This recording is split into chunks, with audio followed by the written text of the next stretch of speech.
Timnas Indonesia U23 akan berpartisipasi dalam Piala AFF di Thailand pada Agustus 2023 mendatang. Berbekal performa yang gemilang setelah meraih emas di SEA Games 2023, apakah Timnas Indonesia akan mencatatkan sejarah untuk pertama kalinya menjuarai Piala AFF? Kita akan bahas hal ini bersama pengamat sepak bola Bung Tommy Welly atau Bung Towel di Tiki Taka bersama saya Samira Begum. Apa kabar Bung Towel? Kabar baik Samira. Kembali ngobrol lagi nih ya kita. Setelah sebelumnya kita boleh ini sambil spoiler juga rame kemarin yang kita obrolin. Gitu ya? Iya betul. Jadi kita lihat sekarang nih, isunya rame lagi. ini bakal rame lagi juga. Semoga supporter Indonesia nih, supporter Timnas nih bakal ngedukung. Ini tentang sepak bolanya atau di luar sepak bolanya kalau kali ini?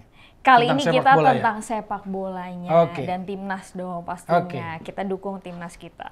Jadi PSSI ini telah menunjuk pelatih Timnas senior Shin Tae-yong untuk menangani skuad U23 dalam menghadapi Piala AFF tahun 2023 Thailand pada bulan Agustus mendatang nih Bung Towel. Menurut Anda tepat nggak sih keputusan ini? Secara normatif saya pikir tepat. Normatif tuh secara kontrak administrasi memang Shin Tae-yong menangani senior dan biasanya turunannya U23. Dimanapun itu. Misalnya di negeri manapun biasanya olimpiknya ditangani oleh pelatih yang sama. Karena sekarang kelompok usia 23 juga sudah dianggap senior. Jadi irisannya sama lah. Tim senior sama 23 itu udah irisannya sama. Jadi kalau kembali seperti ini, ya benar secara normatif. Dan sebelumnya kan tadinya Indra Safri. Berarti ada koreksi. Kalau ada koreksi berarti ada yang bisikin, ada yang kasih masukan kepada ketua umum. Apakah itu BTN? Tapi BTN-nya kan baru isinya satu orang doang. Pak Sumarji, Pak Marji gitu ya. Jadi saya nggak tahu tuh siapa yang bisikin. Apakah BTN? Apakah ada pihak-pihak lain? Yang gigit jari ya Indra Safri lah. Tapi Indra Safri udah membawa akhirnya ke tim Asian Games ya kan? Iya. Kalau dari sisi kelompok usia ini kan sebetulnya linier dengan yang Indra Safri pegang kemarin U22. Jadi kalau mau bicara siapa yang gigit jari dari keputusan ini ya Indra Safri kalau menurut saya sih. Tapi pemilihan Shin Tae-yong ini udah tepat ya? Ya secara normatif tepat kan. Karena memang itu tanggung jawabnya kontrak sesuai kontraknya Timnas Senior dan U23. Pasti ada yang bisikin gitu loh. Ada yang kasih masukan sehingga keputusannya jadi koreksi lagi kan.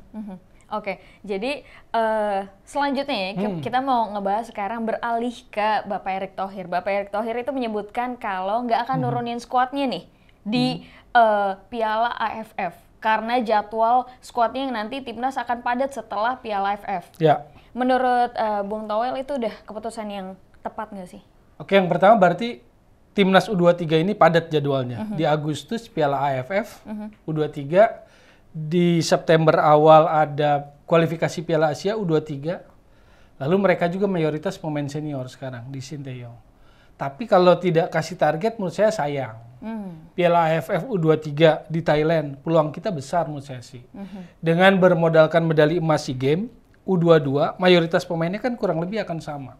Bahkan bisa penambahan beberapa pemain yang U23. Let's say misalnya Elkan Bagot bisa nambah masuk situ. Ivar Jenner, Rafael Struijk bisa masuk. Atau Egy Maulana Fikri bisa masuk lagi, walaupun saya nggak tahu apakah Egy Maulana Fikri akan dipanggil apa enggak. Karena Shin Tae-yong ini agak ambekan ya, agak apa namanya, ya ambekan lah ya. Oh gitu, jadi Shin Tae-yong tuh ambekan karena ya? Kan waktu Egy Maulana Fikri dipanggil timnas, sempat kan dia bilang cedera, tapi kemudian main di klubnya, di Dewa United, habis itu kan nggak dipanggil lagi. Yang pertandingan terakhir kan nggak ada nama Egy Maulana Fikri baik lawan Palestina maupun Argentina. Sebelumnya yang hilang begitu, nama pemain yang hilang itu adalah Osvaldo Hai. Osvaldo Hai 2019 di SEA Games hebat-hebatnya tuh. Dia top scorer gitu kan, sampai final kan waktu itu 2019 kalah sama Vietnam.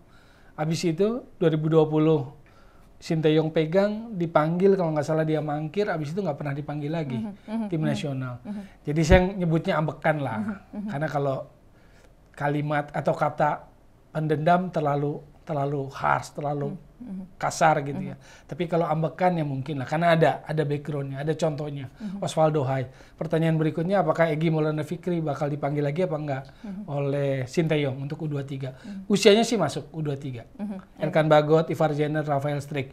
Jadi dengan juara medali emas materi itu plus yang saya sebut tadi, peluangnya gede dong untuk bisa jadi juara AFF gitu loh. Dan di drawing AFF 2023 ini udah dilakukan ya. Dan Indonesia ini berada di grup bersama dengan Malaysia dan juga Timor Leste. Bagaimana prediksi Bung Towel nih? Siapa sih yang akan jadi musuh terberat dan juga lawan-lawan di fase grupnya? Menurut Anda gimana sih Bung Towel? Kalau bicara AFF, saya pikir lawan terberat pasti selalu Thailand dan Vietnam untuk saat ini. Malaysia nggak bisa diremehkan, Singapura nggak ikut. Ya artinya saingannya makin dikit. Kalau mau bicara di grup ya harus atasi Malaysia. Kalau atasi Malaysia, Timor Leste bisa lah Indonesia juara grup lolos semifinal berarti. Jadi saya pikir lawannya nggak jauh dari Thailand tuan rumah maupun Vietnam. Nah peluangnya ada karena satu Thailand kabarnya sedang internal domestiknya federasinya lagi nggak kondusif lah ya. Ketua umumnya kemarin kan sempat mundur. Ada semacam intervensi lah dari pejabat tinggi KOI-nya gitu. Ya mungkin situasinya belum cukup kondusif, manfaatkan situasi itu walaupun itu nggak bisa jadi jaminan. Vietnam kabarnya mau turunin yang U20. Artinya peluang untuk juara gede gitu loh. Makanya menurut saya sih ini ada target.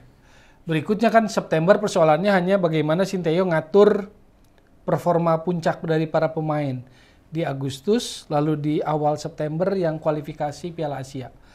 Kita main sebagai tuan rumah di Solo, lawannya Turkmenistan dan Cina Taipei, Taiwan. Lawan dua ini pun kita punya peluang besar untuk bisa menang, jadi juara grup, lalu lolos ke putaran final Piala Asia. Jadi dua-duanya target. Menurut saya ini ujian atau tantangan dari Ketua Umum Erick Thohir sama Sinteyong.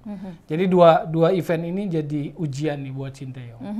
Bahasanya sih memang halus nggak pakai target, tapi menurut saya sih AFF nggak bisa dong Indonesia tanpa target. AFF loh, Asia Tenggara.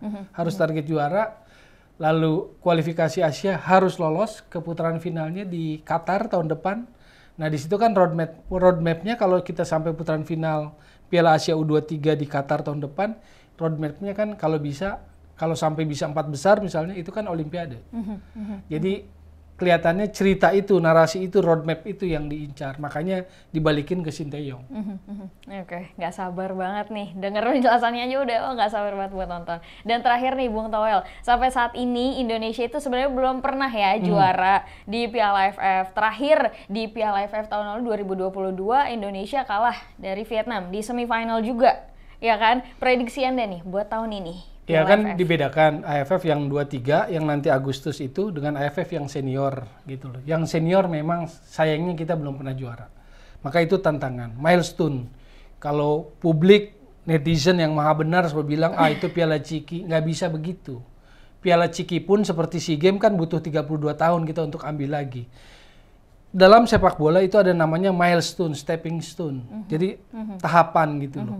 Thailand udah berapa kali juara SEA Games, udah bosen 16 kali. Piala AFF udah 7 kali kalau nggak salah si Thailand. Tapi dia di Asia kan belum tembus tuh. 8 besar kah belum tembus. Dia 12 besar babak 3 kualifikasi, babak akhir kualifikasi Piala Dunia zona Asia pernah tembus. Tapi untuk sampai 8 besar dia belum tembus. Padahal modalnya udah juara berkali-kali di SEA Games, udah juara berkali-kali di AFF. Jadi jangan bilang, oh kita maunya arah Piala Dunia. Iya, tahapannya harus diambil dulu gitu loh. Jadi ini yang banyak seliweran menurut saya sih pengetahuan bolanya yang jadi menurut saya simpang siur gitu loh. Piala Ciki lah, apalah segala macam. Nggak boleh di sepak bola nggak respect bilang itu Piala Ciki, piala apa. Kalau saya nggak mau. Karena sepak bola itu value-nya respect, fair play, sportif. Untuk ngalahin Thailand sama Vietnam aja kan nggak mudah. Kalau kita bilang pialanya dibilang Piala Ciki kan kita nggak respect sama perjuangan timnas. Jadi buat saya sih memang yang senior belum, kita mulai dengan tahapan yang 2-3 ini. Karena materinya lagi bagus-bagusnya, modalnya juara SEA Games kemarin, U22, ada kemungkinan penambahan pemain, Elkan Bagot, Ivar Jenner, Rafael Struijk, Egy Maulana Fikri, karena usianya under 23 kan. Jadi menurut saya sih peluangnya besar. Walaupun dalam bahasa formalnya tidak dibebani target. Menurut saya, di AFF kita harus bisa juara. Di kualifikasi kita harus lolos ke putaran final. Baru di situ kita bicara tentang roadmap menuju Olimpiade U23 kan begitu. Luar biasa. Jadi optimistis ya kalau dari Bung Toel sendiri pandangan. Kalau yang kali ini sih agak optimis. Lihat materi pemain, lihat kondisi U23 sepak bola di Asia Tenggara, lihat persaingannya di grup nggak berat. Timor Leste, Malaysia bisa harusnya. Sekarang tinggal bagaimana Sinteyong atur para pemain itu bisa dapat puncaknya di AFF Agustus, bisa dapat puncaknya di kualifikasi Asia September, dapat puncaknya juga, bukan dapat puncaknya di FIFA Matchday juga. Kebanyakan materinya kan ini juga anak-anak muda ini. Jadi bagaimana Sinteyong mengaturnya gitu. Oke. Sebetulnya kan Indra Safri yang mau banget tuh AFF U23. Kalau dapat lagi kan dia 2 kali lagi dapat. Iya. Jadi makanya saya bilang tadi gigit jari. Kok dibalikin ke Sinteyong? Ya berarti kan ada suggestion, ada bisikan, Evaluasi ada masukan mungkin, ya. atau apapun juga diubah lagi. Tapi secara formal, secara normatif memang itu kontraknya Sinteyong. Oke, baiklah. Nggak sabar banget buat menantikan Piala AFF 2023. Terima kasih banyak Bung Toel Siap. udah mampir di Tiki Taka lagi. Sampai ketemu di Tiki Taka selanjutnya. Sampai jumpa.